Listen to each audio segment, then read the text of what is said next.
Olá, voltamos com o programa Notícia de Frente, são 6 horas e 42 minutos. E olha só, vou dizer, tempos difíceis também para o ex-ministro da Educação, Milton Ribeiro. Houve um incidente com o ministro ontem à noite em um aeroporto. Vou trazer até aqui um destaque do R7, do portal R7, falando sobre esse acidente. Olha só, ex-ministro Milton Ribeiro dispara arma de fogo em aeroporto. Tiro acidental aconteceu em guichê de atendimento no aeroporto de Brasília. Ninguém ficou ferido, graças a Deus, ainda bem, viu? Foi um acidente, então, sem vítimas, e Ribeiro foi encaminhado à Superintendência da Polícia Federal para prestar esclarecimentos. De acordo com o depoimento do ex-ministro, a arma disparou acidentalmente por volta das 5 horas da tarde, enquanto ele era atendido no balcão de uma companhia aérea para embarcar em um voo para São Paulo. Ribeiro já havia feito pela internet o procedimento burocrático para realizar o despacho da arma no aeroporto. O despacho da arma de fogo é a regra geral para todos os passageiros que desejam transportar suas armas em aeronaves civis. Após a validação da guia de despacho de arma de fogo, o passageiro deverá apresentá-lo ao funcionário da empresa aérea no balcão de check-in, juntamente com seu armamento, devidamente acondicionado e lacrado para ser despachado. Olha só que situação. Então, olha só, o disparo aconteceu quando ele manuseou a arma para separá-la do carregador. E aí ele disse que o disparo ocorreu no momento em que ele tentava tirar a munição de forma discreta, sem retirá-la da pasta. Que perigo, olha só. Então, o ex-ministro não desobedeceu a legislação, apenas houve de fato esse acidente que poderia ter sido muito grave, professor. É muito perigoso. Essas pistolas, você pega, por exemplo, a Glock, que é a fabricação alemã, né? Muitos policiais acabam utilizando no Brasil, utilizam a Glock no Brasil. Ela consegue dar 20 tiros por segundo, uma arma como essa, né? E eu já vi relatos, inclusive, que eu tenho amigos policiais, de armas, né, não necessariamente da Glock, da Taurus, né, que elas caem no chão e repicam o tiro, sabe? Porque elas estão destravadas, né? Então realmente é um perigo. Uma situação como essa, já pensou dentro de um aeroporto? A arma não é brincadeira. Pois é. O ex-ministro prestou depoimento na própria Polícia Federal do aeroporto, explicou toda a situação, mas seria até importante que ele explicasse para a sociedade a razão de estar transportando uma arma ali numa viagem rápida que ele fez a Brasília. Ele disse que foi a Brasília apenas para cuidar de assuntos administrativos, depois retornar para São Paulo. Então, não sei, né? Foi um caso assim, perigoso, né? Uma agente ali da empresa aérea sofreu alguns estilhaços, atingiram a pele dela. Foi uma situação um pouco complicada por parte aí do ex-ministro do Milton Ribeiro. Tá certo, gente. Perigoso, Vamos agora falar um pouquinho. Já pensou se essa arma dispara dentro do avião? Você já pensou? Não, mas aí tem que estar descarregada, professor, durante o processo de transporte de arma, tem que tirar a munição. Não pode entrar com a arma municiada na aeronave. Você despressuriza um avião desse? Não, não mas pode. eu acho um perigo, né? Não pode, ainda bem que não pode, porque justamente para evitar qualquer tipo de incidente, de fato, né? E também os atentados terroristas acabaram endossando, né, essa vigilância maior nos aeroportos de todo o planeta, professor. Não é possível entrar com uma arma municiada em uma aeronave. Acredito que só esses agentes da FBI, Interpol, esses caras entram. Ah, com certeza. Pode ter certeza que entram armados. Esses caras aí... Bom, vamos mudar um pouquinho de assunto, porque a escalada de tensão continua entre os poderes. Estou me referindo agora ao presidente da República, Jair Bolsonaro, que ontem, durante a participação dele em um evento em uma grande feira agrícola no interior de São Paulo, falou sobre o indulto que concedeu ao deputado Daniel Silveira e também falou sobre o marco temporal indígena. Chegou a afirmar até o seguinte: olha, se o STF colocar o marco temporal como está, eu entrego as chaves do país para o STF. Vamos ouvir então as declarações do presidente? O decreto da graça e do indulto é constitucional e será cumprido. No passado soltavam bandidos, ninguém falava nela. Hoje eu solto inocentes. É isso aí, gente. Olha, o presidente está se manifestando a respeito do Daniel Silveira e também em relação ao indulto, em relação às terras, né, indígenas. Daniel, por que a gente pode entender que é um novo momento? Olha só, talvez uma mudança estratégica.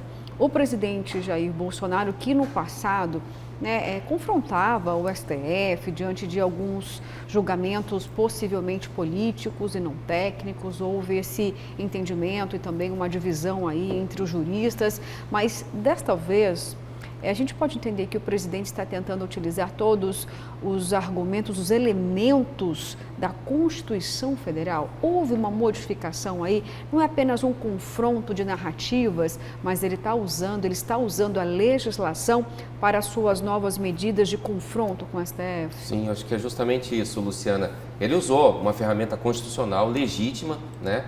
E não há como você contestar isso. É claro que isso vai ser depois objeto de análise do próprio Supremo, né? Mas é uma prerrogativa que o presidente da República tem de usar essa graça constitucional, né? O que foi questionado é que foi usado para conceder o perdão para apenas uma pessoa. Isso é inédito na história do Brasil, realmente, né? O presidente está usando desses artifícios para poder continuar estimulando os seguidores dele, né? E também, na minha opinião, tem um elemento eleitoral muito importante, né? E de também fazer um certo palanque político aí, usando esse tensionamento com o judiciário, né? Trazendo a informação agora da ministra Rosa Weber do Supremo, ela deu 10 dias para que o presidente apresente por escrito as razões da concessão dessa graça constitucional, mas de qualquer forma ela já antecipou que ao receber essa manifestação, e também vai ser ouvido a AGU e a PGR, né? Essas 3 manifestações, isso vai ser submetido ao plenário do Supremo. O que o Supremo vai fazer corretamente, tem a intenção de fazer corretamente, é de não analisar e suspender ou não esse decreto agora, porque agora a situação realmente está muito tensa entre os poderes, né? É importante que o Supremo coloque um pé no freio agora, né? Espere um pouco, deixe esse decreto tramitar, e quando houver o trânsito em julgado o acórdão, né, a publicação do acórdão, trânsito em julgado da própria decisão do Supremo, aí sim que esse decreto vai ser analisado pelos ministros. Deixa a poeira baixar um pouco, porque realmente depois desse indulto e um pouquinho antes da condenação também do Supremo em relação a Daniel Silveira, o Brasil entrou numa escalada de tensão muito forte e com ambos os lados tentando romper a corda. E eu acho que não é isso que a sociedade quer, né? E quem acaba perdendo muito, o maior prejuízo vai realmente para a democracia. Então é melhor o judiciário, e dos dois lados também, as pessoas não fazerem movimentos muito fortes, muito intensos nesse momento, para que essa crise institucional não aumente ainda mais e aumente a temperatura do país. Professor, e também tem outras declarações aí, vou falar sobre Barroso e as Forças Armadas. Reagiram, professor, às declarações, porque Barroso deu a entender que as Forças Armadas estão sendo utilizadas pelo presidente Jair Bolsonaro para fraudar o processo eleitoral, ou seja, criou uma tensão. Foi até um elemento surpresa, diria eu, uma declaração desta do próprio ministro. Quem saiu aí o primeiro a defender as Forças Armadas foi o general Paulo Sérgio, que repudiou as falas do ministro Luiz Barroso sobre a intenção política em usar as Forças Armadas. Então, o Daniel acabou aqui de pontuar para a gente essa tensão, essa escalada de tensão entre o Planalto, né, e todas as questões ligadas ao presidente, juntamente com o STF, e também agora, professor, com a Justiça Eleitoral. Em um momento absolutamente inoportuno, né? Se é que existe uma oportunidade para fazer esse tipo de declaração por parte do Barroso. O Barroso vem, de certa forma, criticando o governo federal, muito claramente, inclinado, né, nessa crítica já há algum tempo. Fez declarações fortes em palestra em Boston, fez declarações fortes recentemente em Berlim, na Alemanha, né, e agora exatamente nos traz esse posicionamento, no mínimo, irresponsável, né? Porque joga lenha na fogueira. E é óbvio que o Ministério da Defesa vai acionar o Barroso na Advocacia Geral da União, de um lado, ou até mesmo no Ministério Público Militar. Certamente terá que responder por conta dessas acusações que são completamente infundadas, sem prova, e pode estar incorrendo em crime militar. Quer dizer, vai sofrer consequências, certamente existirão consequências de uma declaração irresponsável por parte deste ministro, né? Quero deixar claro aqui, com relação ao indulto e à fala do presidente Jair Bolsonaro, que ele está muito tranquilo, muito sereno, né? Porque sabe exatamente que agiu dentro da lei, dentro das 4 linhas da Constituição. E é assim que tem que ser daqui para frente, né? Cada vez mais agir dentro da legalidade. Esse indulto, ele é legítimo e irreversível. Mas não sou eu, o professor Haroldo, que está dizendo isso, são os principais juristas do país, inclusive ex-ministro do Supremo Tribunal Federal, como o ex-ministro Marco Aurélio. Ou seja, é uma prerrogativa do presidente, doa a quem doer.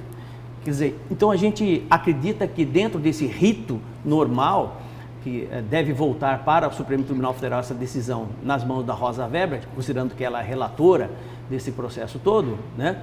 Uma decisão que seja realmente favorável ao presidente da República, Jair Bolsonaro.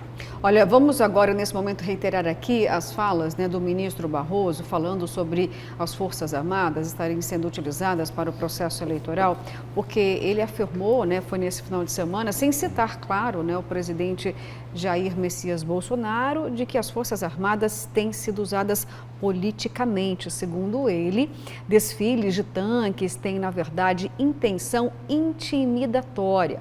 O ministro do Supremo ainda apontou que desde 1996 não tem nenhum episódio de fraude e até então as eleições foram totalmente limpas e seguras. Ele poderia até, claro, no papel de ministro, afirmar que o processo eleitoral é transparente, professor, sem corrupção, Daniel, mas ele colocar, professor, como as Forças Armadas nesse palco, aí sim a crise fica maior. Eu vou chamar a fala aqui do ministro, vamos ouvir então. Enfrenta essa onda populista, extremista e autoritária, e essa onda evidentemente esteve no Brasil, muitos sites, blogs e canais de extrema direita, furiosa, grosseira, atacando o Congresso, atacando as instituições, pregando agressões físicas às pessoas, defendendo a difusão das armas. Nós tivemos momentos graves na experiência recente brasileira, com a participação do próprio presidente da República num comício na porta do QG do Exército, pedindo o fechamento do Congresso e do Supremo Tribunal Federal, ataques totalmente infundados e fraudulentos ao processo eleitoral. Desde 96 não tem um episódio de fraude no Brasil, eleições totalmente limpas, seguras e auditáveis, e agora se vai pretender usar as Forças Armadas para atacar, gentilmente convidados para participar do processo, estão sendo orientados para atacar o processo e tentar desacreditá-lo. E aí, Daniel, professor, o general Paulo Sérgio pergunta o seguinte, cadê as provas? Tá certo, né? E com razão, né? O ministro Barroso, ele tem um ranço com as Forças Armadas, vou explicar por que você vai entender. Durante o processo da urna eletrônica, do voto impresso auditável, as Forças Armadas foram convidadas para poder fazer parte do processo de análise da segurança desse processo. Só que o ministro Barroso achou que as Forças Armadas iam ficar apenas ali como representante figurativo, sabe? Vai ficar ali, tá tudo certo, vão concordar com a gente e pronto, acabou. Não foi assim. As Forças Armadas participaram do processo, levantaram 732 questionamentos, vou repetir, 732 questionamentos feitos pelas Forças Armadas com relação à segurança do voto nas eleições de 2022, que até hoje o senhor Barroso, enquanto presidente do Tribunal Superior Eleitoral, à época, não respondeu. Aí, simplesmente, ele criou quizila, entendendo? E botou na cabeça dele que as Forças Armadas hoje estão contra o processo eleitoral no Brasil, de forma alguma. E foi por esse motivo que ele acabou desvelando essas afirmações completamente desprovidas de provas, né? E sem medir as consequências num momento de instabilidade dos poderes, né, em nosso país. Então, eu acho assim, na minha posição apenas como articulista político, apenas como professor e como cidadão brasileiro, eu acho que ele precisa realmente dar explicações claras, né, não só para a Advocacia Geral da União, mas também para o Ministério Público Militar e, consequentemente, para a sociedade, porque não dá para você ter declarações irresponsáveis por parte de uma Suprema Corte. Bom, Daniel, vamos às mensagens. Você quer fazer mais alguma Não, avaliação? eu acho que Fique à só vontade, por a favor. linha a ser seguida por todos os ministros do Supremo agora tem que ser a da ministra Carmen Lúcia, que diz que não se manifesta fora dos autos, né? E como está tendo esse questionamento muito forte e, de certa forma, clara também, uma provocação por parte do Executivo em relação ao Judiciário, para ver se o Judiciário reage e o clima fica mais tenso ainda, então é melhor o Judiciário se fechar agora e deixar a poeira baixar, porque realmente ninguém vai ganhar nada com isso. Né? Ninguém. Só essa escalada de tensão vai dar onde nisso? O quê? Num golpe de Estado? A gente não quer esse tipo de coisa. Então, é melhor cada poder se fechar em si, né? E deixar a poeira baixar e vamos ver o que acontece mais. E o mais interessante é o seguinte, um membro da Suprema Corte Brasileira dando declarações sem provas. Como é que pode um negócio desse? O Barroso tem que segurar a fala dele, tem que segurar. Uma coisa é o ministro e um representante da Justiça Eleitoral tentar defender o processo eleitoral, que é uma coisa legítima, tem que defender mesmo. Mas você não pode acusar, você não pode levantar testemunhos, suspeitas, ainda mais em relação às Forças Armadas, e sem apresentar provas. Então, é melhor que ele fale assim, olha, o processo eleitoral é seguro, desde 96 não teve uma fraude comprovada. Pronto! Okay, eu tenho certeza que a urna eletrônica é um motivo de orgulho para o Brasil, né? É um sistema que foi criado aqui, em outros países acabam não utilizando, mas aqui funciona bem, o processo é claro, é transparente. Então, ele tem que ir nesse sentido. E nessas tentativas de questionamento, como foi apresentado das Forças Armadas, tem que pontuar um por um e responder a cada um dos questionamentos, deixar tudo transparente. Claro, exatamente. Agora, realmente, ele fez, nesse momento muito complicado da história do Brasil, ele fazer esse questionamento das Forças Armadas, acabou só jogando gasolina na fogueira. Bom, gente, vamos às mensagens, então, dos nossos telespectadores. Vamos lá, então, na tela, agora chegando mais mensagens aqui nesta terça-feira. Bom dia, bancada. O presidente Bolsonaro diz que antigamente soltava bandido e ele solta inocentes. Será que Daniel Silveira é inocente? Elias Gomes, do Novo Paraíso. Boa pergunta, viu, Elias? Vamos para outras mensagens, depois a gente pode comentar um pouquinho mais. Vamos lá, então. Bom dia, bancada. O presidente cumpriu a Constituição no caso do indulto e o STF vai analisar se o uso foi correto? O presidente está sendo VAR na partida de futebol. Nunca houve fraude, mas quem usaria um aparelho celular fabricado em 1996? As coisas se modernizaram. Vamos, tem mais mensagens na tela chegando, gente? Vamos lá, então. Sou petista, mas o processo do Daniel é inconstitucional, por mais que ele cometeu crime de ameaça.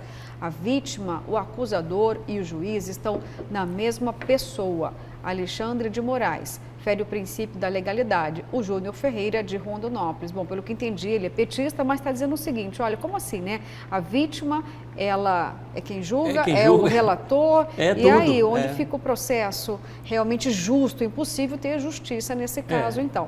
Com uma sentença, inclusive, completamente desproporcional. Daniel culpado ou inocente, quem está fazendo o julgamento tem conflito de interesse, ele coloca conflito de interesse. Ele não pôde nem participar. Claro da que audiência, não deveria. Né? Ele não pôde nem participar da audiência, né, com relação à sua Mas é o relator. Processo. Eu digo o Daniel. Eu estou falando do ministro o Daniel foi impedido Alexandre de participar. De Moraes, e a vítima por teve cerceamento de COVID. direito. Sabia disso? Ah, sim, verdade. Foi cerceado disso. E a vítima foi a relatora, participou e teve direito a voto. Temos mais mensagens chegando na tela, gente? Vamos lá, então. Daniel disse que o indulto dado pelo presidente pela primeira vez para uma pessoa, o Lula não deu para o italiano Battisti? Meu nome é Vandir Osmar. Foi um instrumento diferente, né? Foi extradição.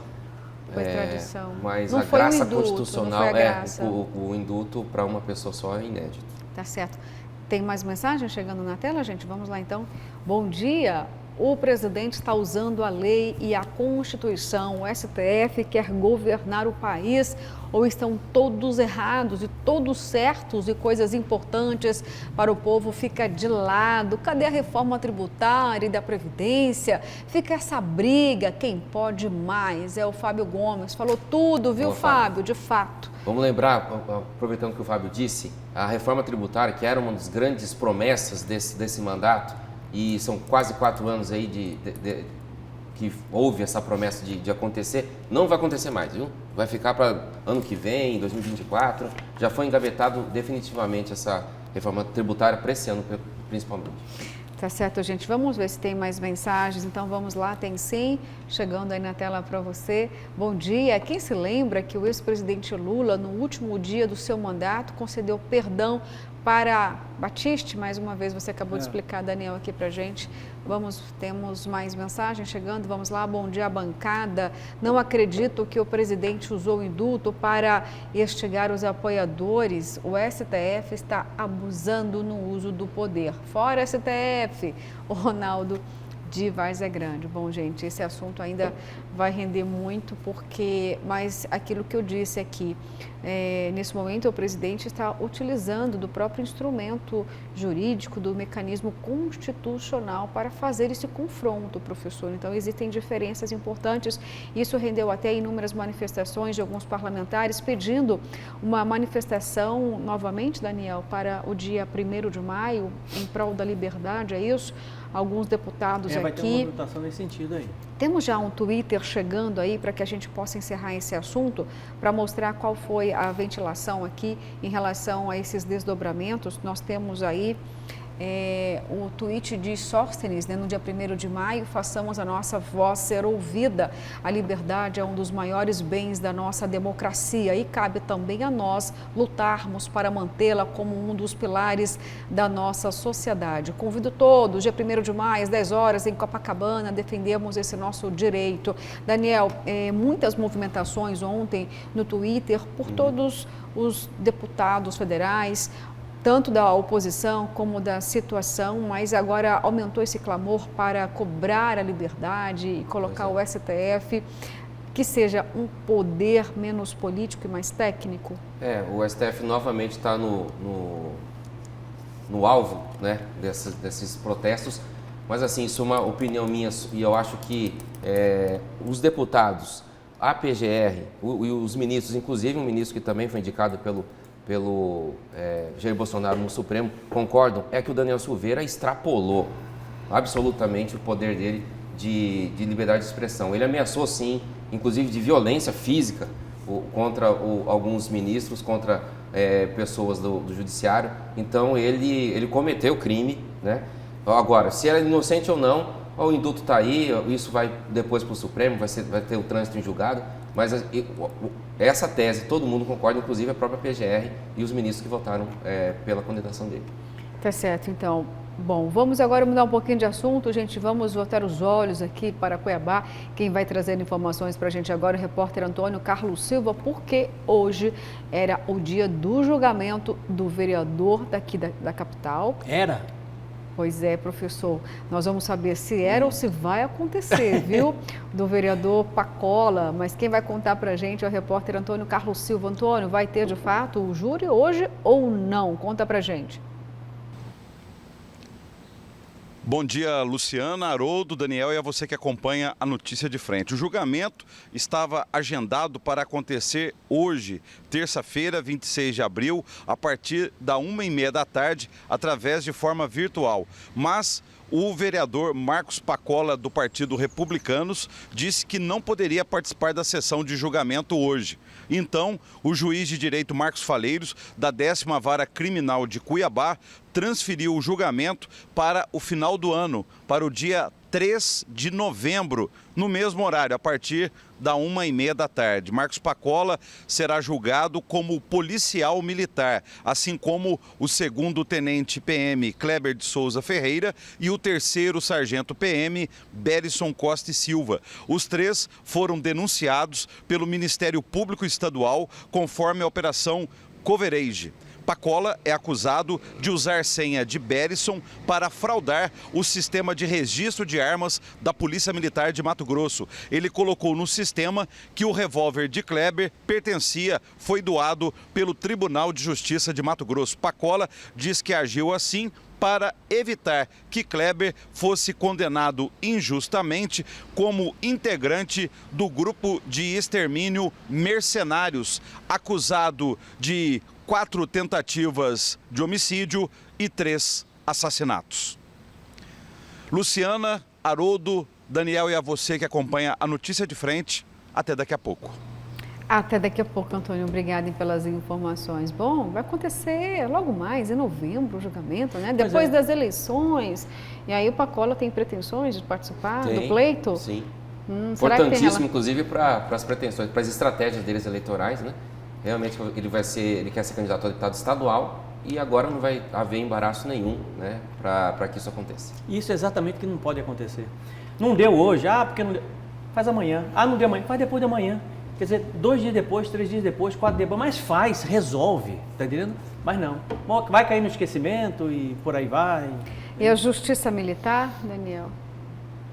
Isso, exatamente. Corporativismo também a gente pode entender, não, porque os motivos são particulares, mas quais são esses motivos particulares? Nós temos aqui, à luz do conhecimento, quais são esses motivos? Inclusive, acho que a sociedade pede que o magistrado e a própria justiça militar venha e se pronuncie para explicar por que essa data foi jogada para tão longe, né? Ali para novembro, após as eleições. Então, eu estou ansioso para saber os argumentos desse adiamento, porque realmente não é, na minha opinião, não é muito comum.